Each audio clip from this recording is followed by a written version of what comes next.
네, 안녕하세요. 6월 30일 월요일 새벽 기도 시작하겠습니다. 기도하겠습니다. 은혜로우신 우리 아버지, 이번 한 달도 은혜 가운데 지켜주시고 특별히 무더위 가운데 건강으로 지켜주신 것을 감사합니다. 2025년 맞이한 지 또 6개월이 됐습니다. 지난 6개월 동안도 하나님의 은혜 가운데 지켜주신 거 감사를 드립니다. 이제 아버지 또 금년 하반기를 맞이해서 새로운 출발을 하며 또 아버지 모든 일에 최선을 다하고 전심전력을 하므로 많은 진보가 나타날 수 있는 은혜가 있게 하여 주옵소서.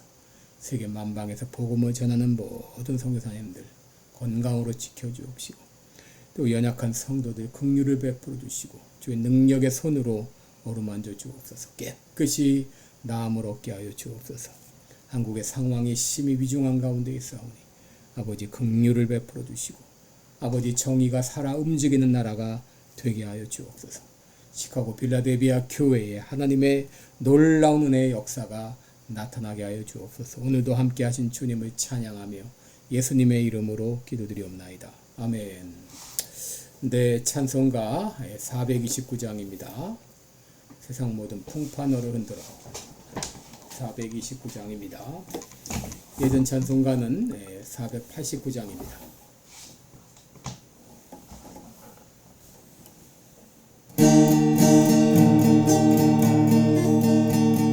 세상 모든 풍파너를 흔들어 약한 마음 낙심하게 될 때에 내려주신 주의 복을 세어라.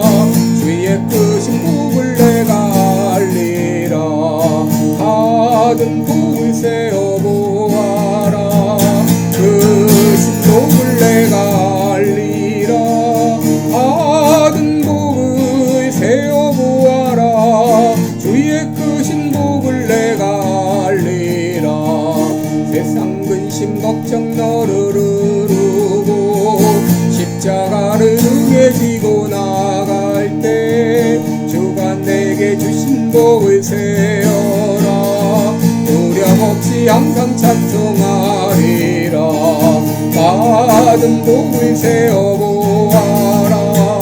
크신 복을 내가 알리라. 받은 복을 세어보아라. 주의 크신 복을 내가 알리라. 세상 권세 너의 앞길 막을 때 주만 믿고 낙심하지 말아라. 천사들이 너를 보호하리니 영역시 항상 보고 나가라. 받은 복을 세어보아라. 크신 복을 내가 알리라. 받은 복을 세어보아라. 주의 크신 복을 내가 알리라. 아멘. 네, 우리 오늘은 시편 73편을 보겠습니다. 시편 73편 22절부터 28절까지 제가 읽어드립니다. 시편 73편 22절입니다. 내가 이같이 우매무지하니 주의 앞에 짐승이 오나 내가 항상 주와 함께하니 주께서 내 오른손을 붙드셨나이다. 주의 교훈으로 나를 인도하시고 후에는 영광으로 나를 영접하시리니 하늘에서는 주 외에 누가 내게 있으리요 땅에서는 주밖에 나의 사모할 자 없나이다. 내 육체와 마음은 쇠잔하나 하나님은 내 마음의 반석이시요 영원한 분깃이시라. 대저 주를 멀리하는 자는 망하리니 음녀같이 주를 떠난 자를 주께서 다 멸하셨나이다. 하나님께 가까이함이 내게 복이라. 내가 주 여호와를 나의 피난처로 삼아 주의 모든 행사를 전파하리이다. 아멘. 네, 우리 오늘은 악인이 형통하는 것을 볼 때 이런 제목으로 함께 말씀을 나누겠습니다. 우리 지난해 말 윤석열 대통령 탄핵 사건이 있었죠. 저는 하나님께서 이 탄핵을 막아주시길 위해서 기도했습니다. 그러나 결과는 8대0 탄핵 가결이었습니다. 윤석열을 탄핵으로 몰아가기 위해서 홍장원 전 국정원 차장은 메모를 조작했고 곽정근 특전사령관은 진술을 조작했습니다. 그리고 이 곽정근 사령관 진술 조작에 민주당 국회의원 박선원, 김병주, 박범계, 부승찬 등이 거기에 협박 회유했던 것이 나타났습니다.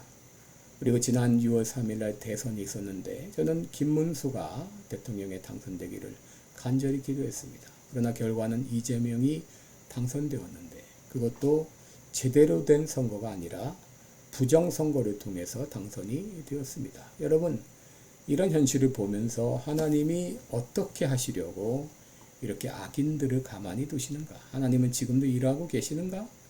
왜 하나님은 이런 일들을 허락하시는가? 이런 회의감마저 들었습니다.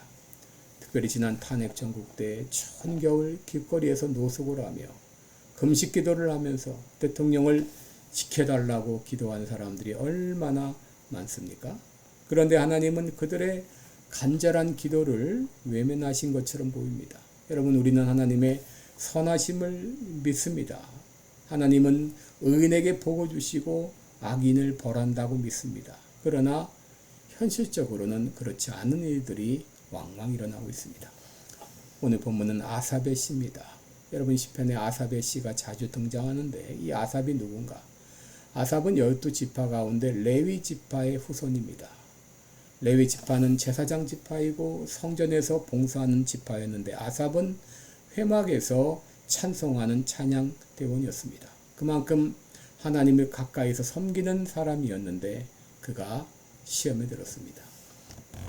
그 이유는 열심히 신앙생활하는 자신은 고난을 당하는 반면에 악인들은 형통하는 것을 보았기 때문입니다. 1절에 보면 하나님이 참으로 이스라엘 중 마음이 정결한 자에게 선을 행하시나. 여러분, 우리도 그렇게 믿고 있습니다. 그런데 현실은 그렇지 않습니다. 3절을 보면 내가 악인의 형통함을 보고라고 말합니다. 그는 악인이 성공하고 출세하는 것을 보았습니다. 악인들이 어느 정도 형통했는가? 4절 5절 보면 저희는 죽는 때에도 고통이 없고 그 힘이 건강하고 타인과 같은 고난도 없고 타인과 같은 재앙도 없다. 그리고 7절에 보면 저희 소득은 마음의 소원보다 진하며 12절에 보면은 이들은 악인이라 항상 평안하고 재물은 더하도다 라고 했습니다. 더구나 악인들은 교만하기 짝이 없습니다. 얼마나 교만한지 6절에 보면 교만이 저희 목걸이요 강포가 저희 입는 옷이라 그렇게 말할 정도로 교만했습니다. 8절 이하를 보면 저희는 능욕하며 악하게 압제하여 말하며 거만히 말하며 저희 입은 하늘에 두고 저희 혀는 땅에 두루 다니도다. 한마디로 그들은 하늘 무서운 줄 모르고 날뛰었습니다. 반면 의인들은 어떤가요? 14절 보면 나는 총의 재앙을 당하며 아침마다 징책을 보아도다. 악인들은 형통하고 큰소리치고 떵떵거리고 사는데 의인들은 고난을 밥 먹듯이 당하고 있습니다. 이런 상황을 눈으로 볼 때 어떤 생각이 들까요? 과연 하나님은 살아계신가요? 이제 열심히 신앙생활 했던 거 중단해야 되겠어. 교회 그만 다녀야 되겠어. 기도해야 소용없어. 여러분, 이런 회의감이 들지 않겠습니까? 13절 보시면 내가 내 마음을 정의하며 내 손을 씻어 무죄하다 한 것이 실로 헛되도다 라고 했습니다. 내가 열심히 믿음 생활한 거 다 부질없는 짓이야. 기도해봤자 소용없어. 뭐 그렇게 살아. 그는 너무 괴로웠고 너무 고통스러웠습니다. 16절 보시면 내가 어찌면 이를 알까 하여 생각한즉 심히 곤란하다. 곤란했습니다. 나의 인생은 이렇게 망가지고 있는데 악인의 형통함을 볼 때 우리는 어떻게 해야 되는가? 이 현실이 그냥 그대로 받아들여야만 하는가? 아니면 사람들을 향하여 원망해야 되는가? 어떻게 해야 되는가? 오늘 두 가지를 말씀드립니다. 첫째는 그 문제를 가지고 하나님께 부르짖으며 기도해야 됩니다. 그냥 있으면 안 됩니다. 악인의 형통한 것을 볼 때 우리는 사람을 향해 부르짖으며 기도하기보다 여러분 하나님을 향하여 부르짖으며 기도해야 됩니다. 17절에 보시면 하나님의 성소에 들어갈 때에야 저희 결국을 깨달았다. 하나님의 성소에 들어갈 때에. 아삽은 하나님의 성소에서 일하는 사람이었기 때문에 더 쉽게 접근할 수 있었을 것입니다. 그러니까 성소에 들어가서 무엇을 했을까요? 저는 부르짖으며 기도했을 것이라고 생각해 봅니다. 여러분, 우리에게 이해할 수 없는 수많은 일들이 일어날 때 사람을 향해 원망해야 아무 소용 없습니다. 왜냐하면 우리의 소망은 하나님께 있기 때문이죠. 25절 보면 하늘에서는 주 외에 누가 내게 있으리요 땅에서는 주밖에 나의 사모할 자 없나이다. 여러분, 우리에게 이해되지 않는 수많은 일들이 계속 일어나도 나의 소망은 오직 하나님께 있다는 믿음을 저버려서는 안 됩니다. 그러므로 그런 상황에서도 하나님께 부르짖으며 기도해야 됩니다. 원망과 기도는 소리를 지른다는 면에서 공통점이 있죠. 그러나 사람을 향해 소리 지르면 그것은 원망이고 하나님을 향하여 부르짖으면 그것이 기도가 되는 것이죠. 여러분, 이해하지 못할 일들이 일어날 때 사람 향해 원망하지 말고 하나님께 부르짖으며 기도하시기 바랍니다. 여러분, 아삽이 이렇게 기도했을 때 어떤 일이 일어났나요? 그 마음에 깨달음이 왔습니다. 그는 악인의 결국을 깨닫게 되었습니다. 18절, 19절에 보시면 주께서 참으로 저희를 미끄러운 곳에 두시며 파멸에 던지시니 저희가 어찌 그리 졸지에 황폐되었는가 놀람으로 전멸하였나이다. 악인을 어느 정도 황폐하게 하시는가? 20절에 보면 주여 사람이 깬 후에는 꿈을 무시함같이 주께서 깨신 후에 저희 형상을 멸시하리이다. 여러분, 악인이 승승장구하는 것 같아도 그들은 반드시 망하게 되어 있습니다. 그들의 형통은 사상 누각에 불과합니다. 신기루에 불과합니다. 시편 37편 2절에 저희는 풀과 같이 속히 배임을 볼 것이며 푸른 채소같이 쇠잔할 것이다 라고 했습니다. 37장 10절에 잠시 후에 악인이 없어지리니 내가 그곳을 자세히 살필지라도 없으리로다 라고 말했어요. 또 아삽은 기도하면서 의인의 결국도 깨달았습니다. 24절에 보면 주의 교훈으로 나를 인도하시고 후에는 영광으로 나를 영접하시리니 라고 말했습니다. 시편 37편 28절에는 여호와께서 공의를 사랑하시며 그 성도를 버리지 아니하심이로다. 저희는 영영이 보호를 받으나 악인의 자손은 끊어지리로다 라고 말했어요. 여러분, 이런 이해되지 못할 상황, 악인의 형통함을 볼 때 그 문제를 가지고 하나님께 나가 부르짖으시기 바랍니다. 하나님께서 우리 마음에 깨우침을 주십니다. 상황을 바꿔주십니다. 둘째, 우리가 깨달아야 될 것은 지금 내가 처한 상황에 관계없이 지금 내가 하나님을 섬기고 있는 것, 이 자체가 복인 것을 깨달아야 됩니다. 28절에 보면 하나님께 가까이함이 내게 복이라. 내가 주 여호와를 나의 피난처로 삼아 주의 모든 행사를 전파하리다 했습니다. 여러분, 여기 가까이 한다, 이 말은 아주 가까운 지근거리에 있다 그런 말입니다. 여러분, 오늘 내가 건강해서 주님께 나와 예배드리는 것, 미력 하나마 기도하며 또 주님을 위해서 섬길 수 있는 것, 여러분, 이 모든 것이 복입니다. 특별히 아삽은 레위 지파로서 하나님을 가까이서 섬길 수 있는 것, 이 자체가 복이구나 하는 것을 깨닫게 된 것입니다. 여러분, 아삽이 시험에 들었던 이유가 무엇이죠? 하나님보다 하나님이 주시는 선물을 더 바라보았기 때문입니다. 여러분, 아버지가 이제 오랫동안 출장을 갔다 집에 돌아오게 되면 아이들이 얼마나 아빠 얼굴을 보고 싶겠습니까? 그런데 이 아이들은 아빠 얼굴을 보기보다 아빠가 사온 선물에 더 관심을 가질 때가 많죠. 여러분, 선물보다 아버지가 귀합니다. 선물은 있어도 그만, 없어도 그만입니다. 하나님과 하나님이 주신 선물, 하나님이 있으면 선물은 있어도 그만, 없어도 그만인 것이죠. 그런데 아삽은 그동안 하나님보다도 하나님이 주신 선물에 더 관심을 가졌던 것이죠. 그런데 기도하면서 하나님이 주신 선물보다 하나님이 귀하구나 하는 것을 깨닫게 된 것입니다.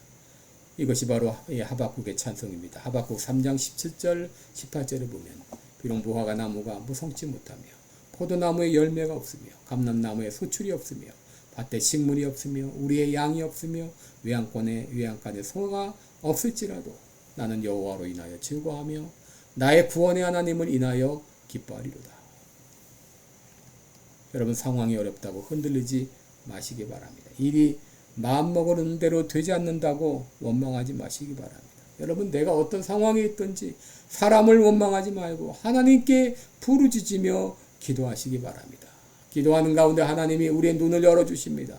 우리의 귀를 열어주십니다. 하나님의 놀라운 계획을 볼 수 있게 하십니다. 내가 하는 일이 헛수고가 아니구나. 그리고 나에게는 하나님이 함께 계시는구나. 내가 하나님을 가까이서 섬긴다고 하는 거, 이것이 큰 복이구나. 이것을 깨닫게 될 것입니다. 참 복은 하나님 자신입니다. 그러므로 내가 하나님께 붙어 있는 것 그 자체가 복입니다. 하나님을 가까이 하는 것이 복인 것을 깨달을 때 우리는 악인의 형통함을 보고 부러워하거나 시험에 들지 않습니다. 기도하겠습니다. 은혜로우신 우리 아버지, 때로 악인의 형통을 보고 또 내가 당하는 고난을 보면서 답답하고 안타깝고 의심하며 회의에 들 때가 있습니다. 그럴지라도 아버지, 그 문제를 가지고 하나님 앞에 나가 기도할 때 하나님 우리에게 응답해 주시고 우리의 갈 길을 인도하여 주실 것을 믿습니다. 감사드리며 예수님의 이름으로 기도드립니다. 아멘.